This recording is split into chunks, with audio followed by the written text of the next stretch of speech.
तो हमारे श्रोता ने जीवन बदलने वाली कुछ आदतों पर कई दिलचस्प लेख और नोट्स भेजे हैं।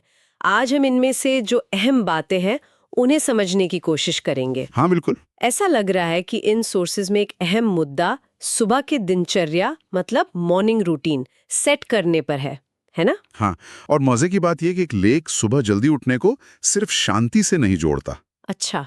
वो इसे दिन पर कंट्रोल पाने से जोड़ता है।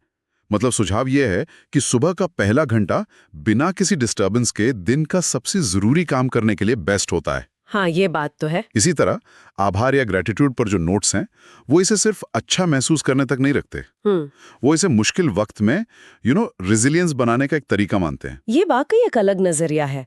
मतलब सिर्फ आदतें नहीं बल्कि उनके पीछे का जो इरादा है, जो असर है, वो समझना। बिल्कुल। अच्छा, आगे बढ़ते हुए मेंटल हेल्थ पर भी काफी जोर दिया गया है। ध्यान, मेडिटेशन का जिक्र तो है। हाँ, वो तो है। लेकिन एक सोर्स खास तौर पे काम के दौरान फोकस बनाए रखने के लिए छोटे माइंडफुलनेस ब्रेक की बात करता है। हाँ, ये भी था, छोटे ब्रेक्स। और पढ़ने के बारे में रोज 10 पेज पढ़ने का आइडिया तो है, पर एक लेख इसे ज्ञान बढ़ाने के साथ साथ एम्पैथी बढ़ाने से भी जोड़ता है। अच्छा, सहानुभूति। हाँ, खासकर फिक्शन पढ़ने पर। बिल्कुल। और ये चीज फिर फिजिकल हेल्थ से जुड़ जाती है, जैसा आपने जो रिसर्च शेयर की थी उसमें भी था। हाँ, सही। साफ खाना और हाइड्रेटेड रहना। नोट्स में ये बात साफ है कि कैसे ये सिर्फ एनर्जी नहीं बल्कि मूड और हमारी डिसीजन लेने की क्षमता को भी सीधे तौर पे अफेक्ट करता है। सीधा असर। और एक्सरसाइज के बारे में एक सोर्स अलग अलग तरह की एक्सरसाइज को कंपेयर करता है और बताता है कि कैसे टीम स्पोर्ट्स जो हैं वो डिसिप्लिन के साथ साथ कोऑपरेशन मतलब सहयोग की भावना भी सिखाते हैं। यानी ये सब आपस में कहीं ना कहीं जुड़ा हुआ है, मन और शरीर दोनों। बिल्कुल। अच्छा, प्रोडक्टिविटी की बात करें तो रोज सुबह 3 टारगेट सेट करने का विचार तो कई जगह देखा। हाँ, ये कॉमन है।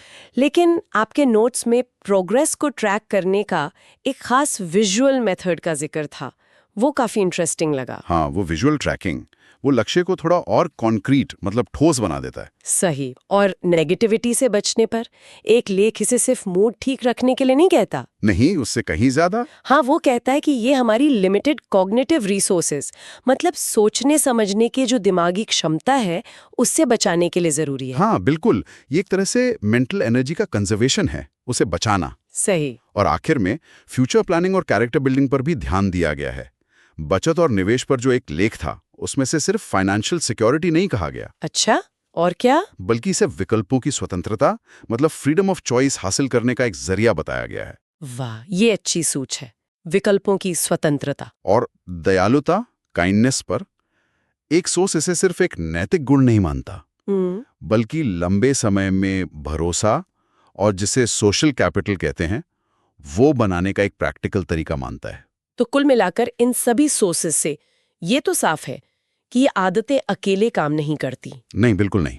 सुबह की रूटीन, मेंटल और फिजिकल हेल्थ, प्रोडक्टिविटी और यहाँ तक कि पैसे की प्लानिंग और हमारा कैरेक्टर, ये सब एक दूसरे पर असर डालते हैं। सही कहा आपने। एक सोर्स में इसे बहुत अच्छे से आदतों का चक्रवृद्धि ब्याज या कंपाउंड इंटरेस्ट ऑफ हैबिट्स कहा गया है। हाँ, कंपाउंड इंटरेस्ट। हाँ, शुरुआत में बदलाव शायद छोटे लगें पर लगातार करते रहने पर उनका असर बहुत बहुत बड़ा हो जाता है। यह असल में छोटी लगातार की जाने वाली कार्रवाइयों का खेल है जो समय के साथ जमा होती जाती हैं। बिल्कुल, एकदम सही। ये सोचने पर मजबूर करता है कि इन सभी स्रोतों और उनमें बताई गई जो बारीकियां हैं उनको देखते हुए कौन सी एक आदत ऐसी हो सकती है जिसका असर दूसरी आदतों के साथ मिलकर सबसे ज्यादा शक्तिशाली हो, मतलब जिसमें सबसे ज्यादा सिनर्जी हो। हाँ, ये सोचने वाली बात है। किस एक आदत का असर सबसे ज्यादा फैलता है, इस पर विचार करना दिलचस्प होगा।